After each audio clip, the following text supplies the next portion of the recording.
आजच्या या व्हिडिओमध्ये आपण जाणून घेणार आहोत नवीन परिपत्रकात नेमकं काय सांगितलं आहे, 150 सीपीडी सीएनई क्रेडिट पॉइंट्स म्हणजे काय, 30 ते 50 पॉइंटचा रिलॅक्सेशन कोणाला मिळणार आहे, बीबीएससी बीएससी नर्सिंग विद्यार्थ्यांसाठी वेगळे नियम कोणते आणि सर्वात महत्त्वाचं म्हणजे आता तुम्ही नेमकं काय करायला हवं। नमस्कार मित्रांनो, नर्सिंग दीदी मराठी या YouTube चॅनलवरती तुमचे मनपूर्वक स्वागत आहे।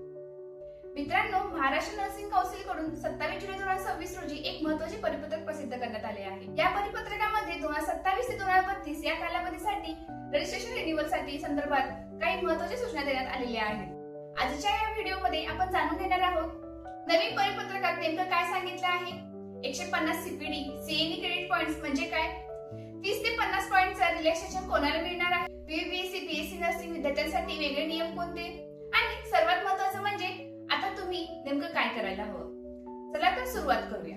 रजिस्ट्रेशन रिन्यूअल का आवश्यक आहे? इंडियन नर्सिंग काउन्सिल ऍक्ट 1947 आणि महाराष्ट्र नर्सिंग काउन्सिल यांच्या नियमानुसार प्रत्येक नर्सने दर 5 वर्षांनी रजिस्ट्रेशन रिन्यूअल करणे गरजेचे आहे। हे रिन्यूअल करण्यासाठी ठराविक सीएनई किंवा सीपीडी क्रेडिट पॉइंट्स मिळवणे बंधनकारक आहे। 150 क्रेडिट पॉइंटचा नियम महाराष्ट्र नर्सिंग काउन्सिलने स्पष्ट केले आहे की 2022-23 ते 2026-27 या 5 वर्षाच्या कालावधीत एकूण 150 सीएनई सीपीडी पॉइंट्स आवश्यक आहेत। याचा अर्थ प्रत्येक शैक्षणिक वर्षात एकूण 30 क्रेडिट पॉइंट्स मिळू शकतात आणि 5 वर्षात एकूण 150 पॉइंट्स हा मूळ नियम कायम आहे। मित्रांनो, स्क्रीनवर तुम्हाला महाराष्ट्र नर्सिंग काउन्सिलचे 27 जुलै 2026 चे परिपत्रक पाहायला मिळेल। मित्रांनो, तुम्हाला प्रश्न पडला असेल 2022 ते 2025 दरम्यान एकही सीएनई केली नसेल तर त्याचं काय? मित्रांनो, याच परिपत्रकातील सर्वात महत्त्वाचा मुद्दा हा आहे, ज्या नर्सेसनी 2022, 2023, 2024 आणि 2025 या कालावधीत एकही सीएनई सीपीडी क्रेडिट पॉइंट्स मिळवलेले नाहीत, त्यांच्यासाठी महाराष्ट्र नर्सिंग काउन्सिलने एकदाच विशेष सवलत दिली आहे। या सवलतीनुसार मार्च 2027 पर्यंत किमान 30 ते 50 क्रेडिट पॉइंट्स पूर्ण करणे आवश्यक राहतील। म्हणजेच आजपर्यंत तुम्ही एकही सीएनई केली नसेल तर घाबरण्याची गरज नाही, पण आता उशीर करू नका। सुरक्षिततेसाठी 50 पॉइंट्स पूर्ण करून ठेवा। मित्रांनो, इंग्रजी परिपत्रकातील रिमेनिंग या शब्दामुळे कन्फ्युजन। मित्रांनो, मराठी परिपत्रकात स्पष्टपणे 30 ते 50 पॉइंट्स असा उल्लेख आहे, मात्र इंग्रजी आवृत्तीत रिमेनिंग क्रेडिट पॉइंट्स असा शब्द वापरलेला आहे।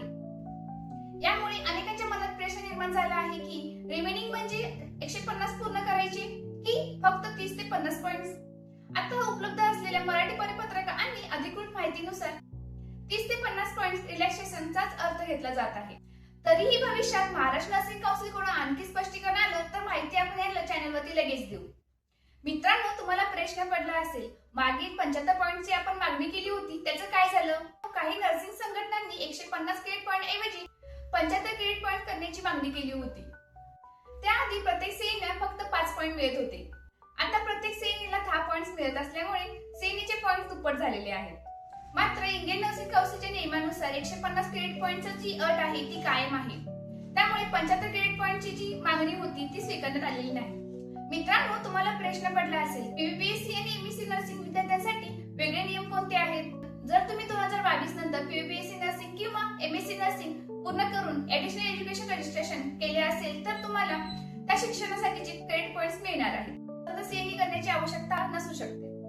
बेसिक बीएससी नर्सिंग पूर्ण केली असेल तर ती बेसिक नर्सिंग शिक्षण असल्यामुळे रजिस्ट्रेशन रिन्यूअलसाठी आवश्यक असणारी क्रेडिट पॉइंट्स पूर्ण करावी लागतील। आता तुम्ही काय कराल?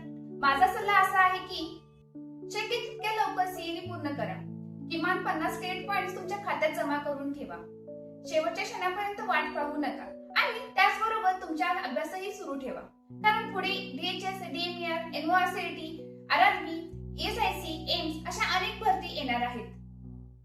रजिस्ट्रेशन सोबत सरकारी नोकरीचीही तयारी तितकीच आवश्यक आहे। सीएनई प्रोग्राम विषयी नवीन अपडेट्स मिळताच या चॅनलवर सर्वात आधी अपडेट्स दिले जातील, त्यामुळे चॅनलला सबस्क्राइब करा, बेल आयकॉन ऑन करून ठेवा। जर या सर्क्युलर संदर्भात अजून काही प्रश्न असतील तर कमेंट मध्ये नक्की विचारा।